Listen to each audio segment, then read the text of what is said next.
عورتوں کے بارے میں میرے نبی کریم علیہ السلام نے بڑی نصیحت فرمائی ہے. محبوب کریم فرمانے لگے عورت ٹیڑھی پسلی سے پیدا کی گئی ہے، سیدھا کرنا چاہو گے ٹوٹ جائے گی، کہ جیسی ہے اس کے ساتھ ویسے ہی گزارا کرو، اس کی نفسیات کو سمجھ جاؤ. عورت تھوڑا سا چاہتی ہے کہ وہ کھانا پکائے تو اس کی تعریف کر دی جائے، تو بھئی کھڑی ہے صبح سے باورچی خانے میں، 2 لفظ بولنے میں کوئی حرج ہے؟ اور اگر کبھی نمک زیادہ ہو بھی جائے تو کیا خیال ہے، بیوی جان بوجھ کے زیادہ ڈالتی ہے؟ اس کا شوق ہے کہ اس کی انسلٹ ہو.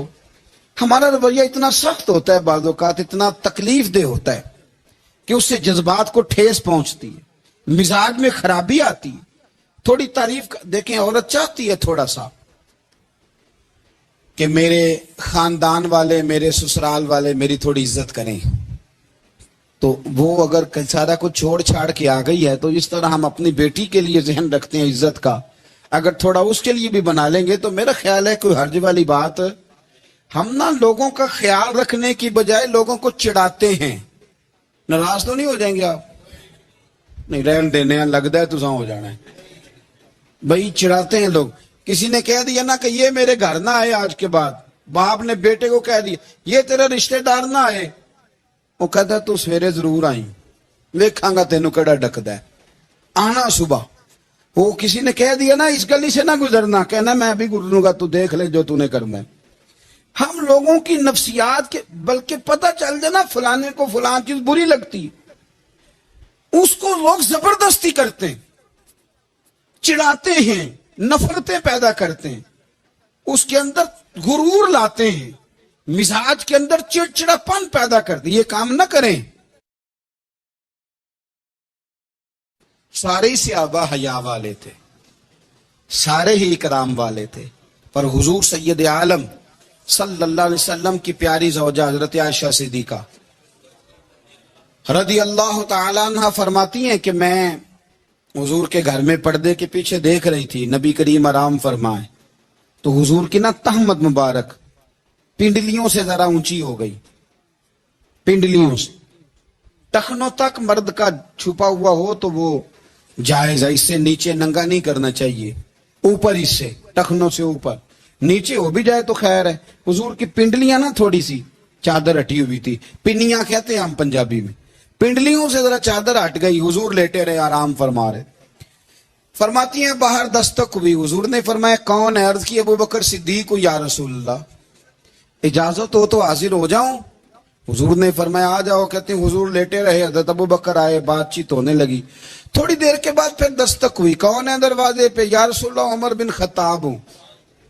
فرمایا آ جاؤ، آ گئے، بات چیت ہوتی رہی. تھوڑی دیر کے بعد عثمان غنی آئے،